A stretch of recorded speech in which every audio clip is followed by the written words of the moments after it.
Então, poderíamos classificar os eventos estressantes em três categorias. O primeiro tipo de evento estressante é denominado de pressão, que é quando uma pessoa se sente obrigada, compelida, forçada a fazer três coisas em relação ao comportamento dela. Ela se vê obrigada ou compelida, né, a intensificar, ou seja, a fazer determinadas coisas de uma maneira mais intensa, de uma maneira mais profunda, quando ela é obrigada a se comportar de uma maneira mais rápida, né? Aquela ideia de acelerar o comportamento, ou quando uma pessoa é obrigada a mudar a direção do comportamento dela. Então, vou dar um exemplo simples.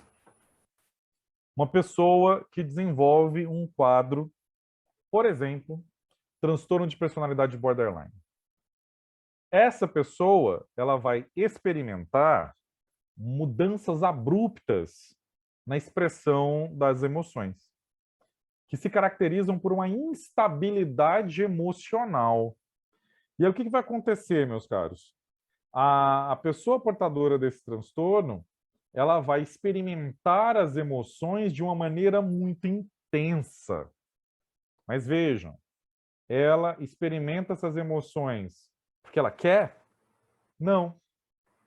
É por conta do transtorno. Então a pessoa se vê forçada, vamos dizer assim, a sentir aquelas emoções de uma maneira mais intensa, mais vívida. Então é por isso que para a pessoa portadora desse tipo de transtorno de personalidade, as coisas são vistas de maneira muito dramática, de uma maneira muito intensa, né? A expressão mais adequada para descrever essa forma de expressão emocional.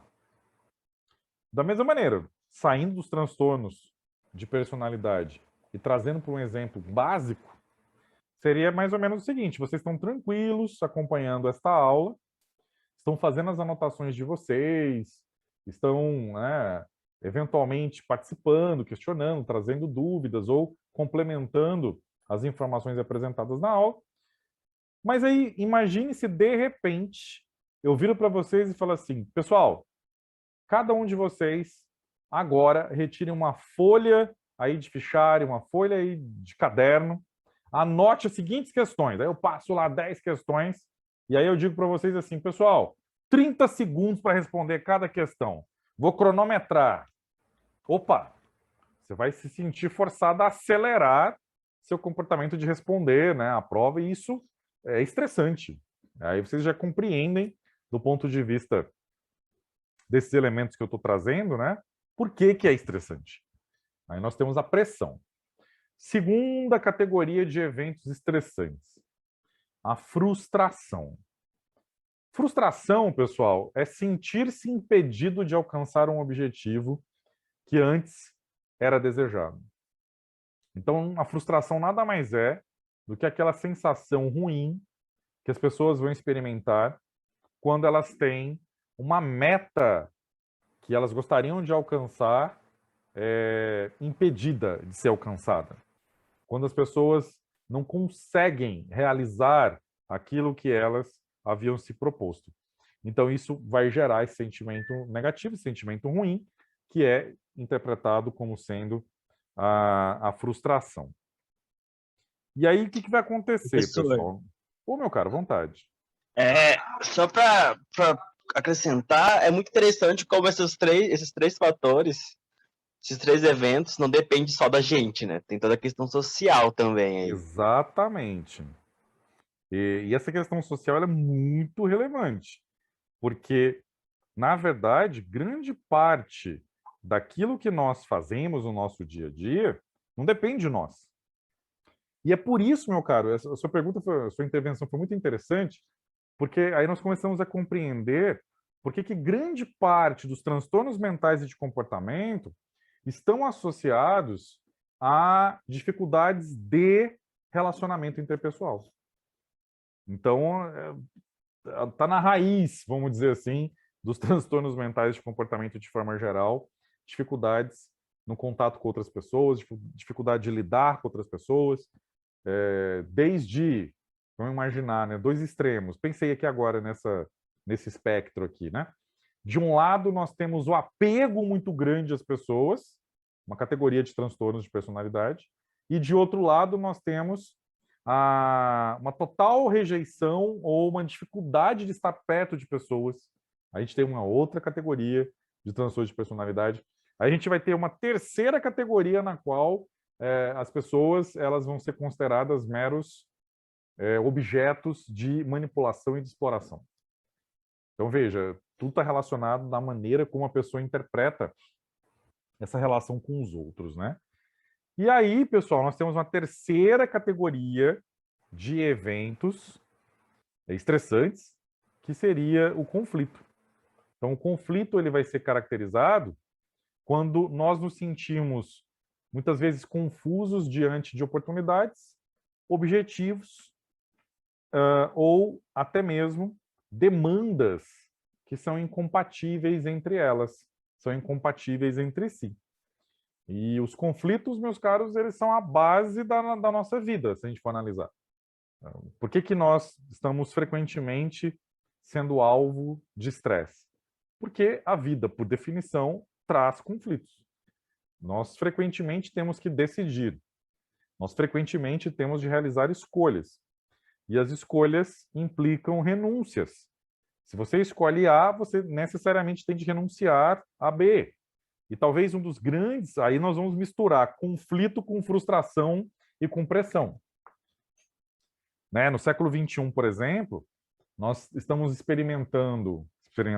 nós estamos observando um grande número de pessoas que se sente profundamente frustrada porque não consegue transitar entre diferentes oportunidades.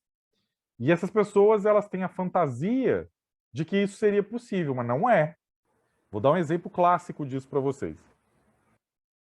Pessoas que querem toda uma gama de gratificações imediatas, mas que, para você obter determinada gratificação, você necessariamente perde a outra gratificação. Está um exemplo mais concreto para vocês entenderem. Uma situação que me foi relatada, né?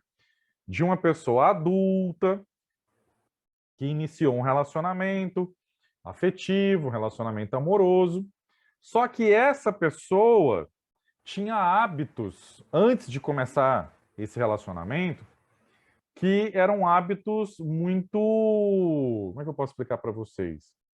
Muito absorventes. Essa pessoa, ela gostava muito de jogar videogame. E aí, o que acontecia? Mas essa pessoa, para jogar o videogame, né, online, aquela coisa toda e tal, não me lembro exatamente qual era a plataforma, o console, não sei lá como é que essa pessoa jogava. Sei que ela jogava bastante videogame, a ponto de virar à noite, tinha comunidade de colegas, de amigos, né, que participavam e tal. Gente, vamos parar para pensar. A não ser que a pessoa com quem você vá se relacionar também seja uma pessoa aficionada por videogames, também seja gamer, vamos dizer assim, isso vai dar problema, vocês concordam comigo? Porque o tempo é um recurso escasso. Então, se você dedica parte do seu tempo para alguma coisa, é porque você está tirando a possibilidade de dedicar o seu tempo para outra coisa. Trocando em miúdos. Não dá para você manter o mesmo nível de videogame, né, de frequência e de duração de jogar videogame, e você ter um relacionamento com uma pessoa. Tem como, excetuando-se o quê, gente? Vamos lá, né?